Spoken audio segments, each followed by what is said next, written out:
சற்று முன் கிடைக்கப்பெற்ற மிக மிக முக்கியமான செய்தி ஒன்று வெளியாகியிருக்கு.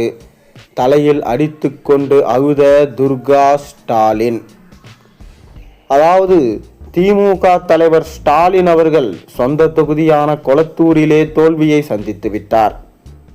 இதனால் துர்கா ஸ்டாலின் செய்த பூஜைகளும் அவர் செய்த ஒவ்வொரு செயல்களும் கடைசியில் அவருக்கே திரும்பி ஆபத்தாக முடிந்துவிட்டது. தன் கணவர் மீண்டும் 2வது முறை முதல்வராக வர வேண்டும் என பல்வேறு கோவில்களில் நன்கொடைகள் மற்றும் நகைகளை கொடுத்திருந்தார்.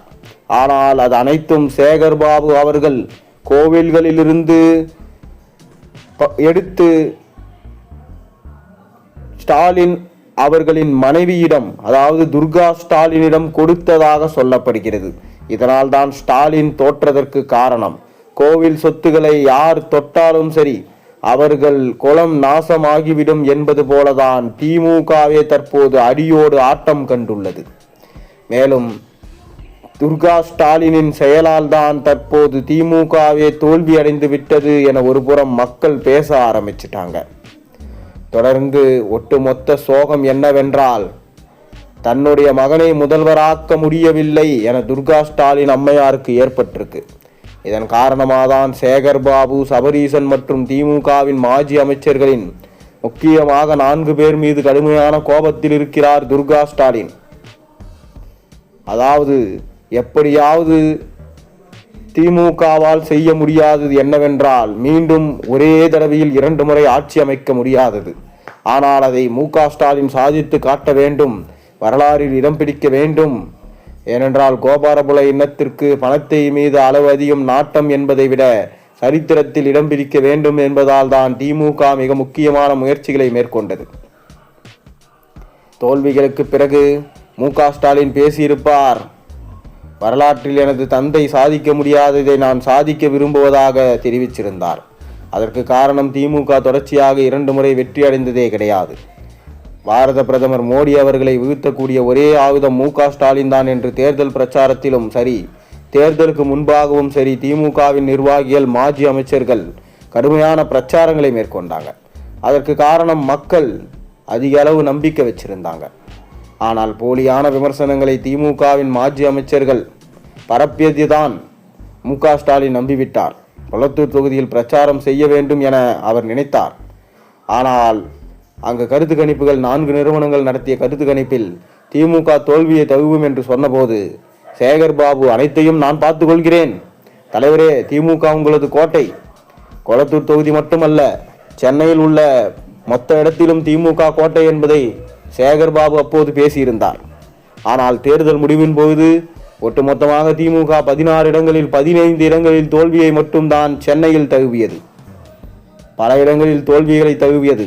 சுமார் 1500 கோடி தேர்தல் செலவுக்காக பயன்படுத்தப்பட்ட பணங்கள் சில மாவட்ட செயலாளர்கள் முறைகேடு செய்ததாகவும், பொதுவாக மக்கள் நமக்கு தான் வாய்ப்புகளை வழங்குவார்கள் என்று அங்கு செயல்பட்ட நிர்வாகிகள் அந்த பணத்தை முறைகேடு செய்ததாகவும் துர்கா ஸ்டாலின் அம்மையார் அவர்களுக்கு தகவல் வெளியாயிருக்கு.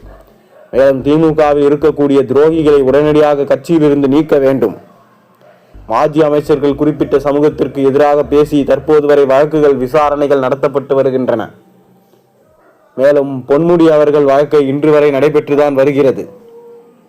குறிப்பிட்ட சமூகத்திற்கு எதிராக மேடையில் தவறாக பேசியதும் தற்போது திமுக அடுத்த தேர்தலில் வெற்றி அடையுமா என்பதுதான் இங்கே மிக பெரும் ஒரு சந்தேகம். அதனால்தான் ஸ்டாலின் அவர்கள் தற்போது மிக பெரும் மாற்றத்தை செய்து கொண்டிருக்கிறார். இது அனைத்தும் துர்கா ஸ்டாலின் சொல்லிதான் செய்யப்படுகிறதாம். அதாவது திமுகவில் மாவட்ட செயலாளர்கள் பதவிகளை பிரித்து கிட்டத்தட்ட 118ஆக மாற்றப் போகிறார்கள்.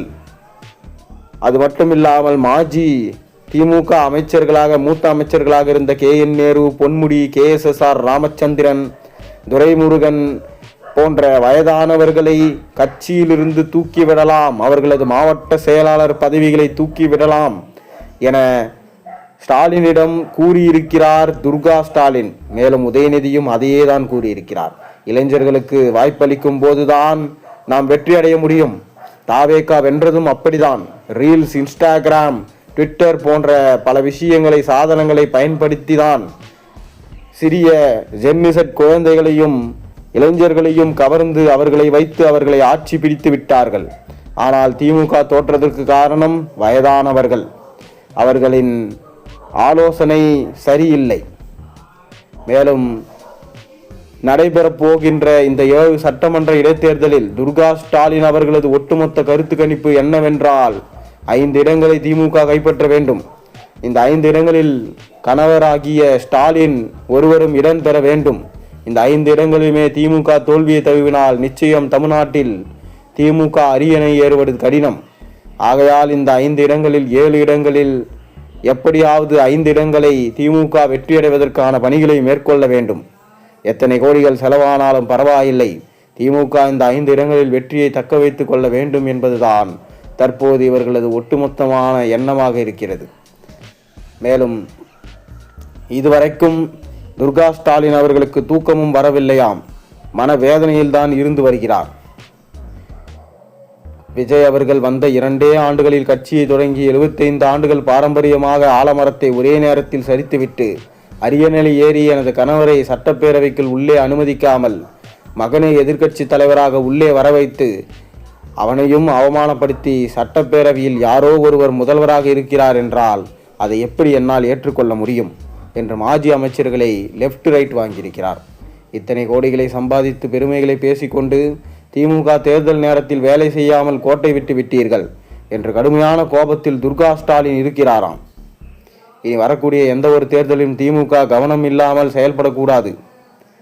மக்கள் திமுக மீது அதிக அளவு நம்பிக்கை. திமுக ஆளும் தாவேக ஏதாவது தவறு செய்தால் உடனடியாக அவர்கள் பற்றிய உண்மையான விவரங்களை வெளியே கூற வேண்டும். இல்லையென்றால் தமிழ்நாட்டில் திமுக முழுமையாக அகற்றப்படும். மேலும் சட்டசபையில் புசி ஆனந்த் கூறியிருப்பார், இனி திமுகவில் வர முடிஞ்சாதான பிரச்சனை, நாங்கள் நல்லா தான் வீடு கட்டி கொடுப்போம், நீங்கள் இனி கேள்வியே கேட்க முடியாது, திமுகவில் நீ எந்த காலத்துக்கும் வர முடியாது என ஆணவமாக பேசியது ஒரு புறம் துர்கா ஸ்டாலினை மிகவும் மனவேதனை அடைய செஞ்சிருக்கு. திமுகவை பொறுத்த அளவிற்கு மு.க. ஸ்டாலின் தான் தலைவர். ஆனால் அனைத்து நடவடிக்கைகளும் அவரது மனைவிதான் பார்க்கிறார். கலைஞர் அவர்களது மறைவுக்கு பிறகு துர்கா ஸ்டாலின் அவர்களது திட்டம்தான் 2021 வெற்றியடைய காரணமாக அமைந்தது. மேலும் தற்போது கூட்டணியும் திமுகவுக்கு இல்லை, மிக பெரும் ஒரு இழப்பு. அதுவும் 1 அல்ல 2 அல்ல, இருக்கக்கூடிய அனைத்து தொகுதிகளிலும் திமுக கூட்டணி இல்லாமல் போட்டி கொடுக்கக்கூடிய நிலையில்தான் உருவாகியிருக்கு. இதனால் 100%லிருந்து 60%க்கு மேலான வாக்குகளை பெற வேண்டும். இது குறையும் பட்சத்தில் தமிழ்நாட்டில் திமுக கொஞ்சம் கொஞ்சமாக வெளியேற்றப்படும் என்ற எச்சரிக்கையும் துர்கா ஸ்டாலின் அவர்கள் வெளிப்படுத்தியிருக்கிறார். இது அரசியல் வட்டாரத்தில் மிக பெரும் அதிர்வலைகளை ஏற்படுத்தியிருக்கு. மேலும் 5 ஆண்டுகளில் திமுக மாஜி அமைச்சர்கள் செய்த ஊழல்கள், முறைகேடுகள், டெண்டர் ஊழல், சட்டவிரோத பணப்பரிவர்த்தனை அனைத்து ஆதாரங்களும் தாவேக அமைச்சர்கள் சேகரித்து வைத்திருக்கிறாங்க. அதையெல்லாம் உடனடியாக பறிமுதல் செய்து அவைகளை அழித்து நீதிமன்றத்தை நாடாமல் இதை எப்படியாவது சுமூகமாக முடிக்க வேண்டும் என துர்கா ஸ்டாலின் தற்போது மாஜி அமைச்சர்களுக்கு உத்தரவுகளை பிறப்பித்திருக்கிறார்.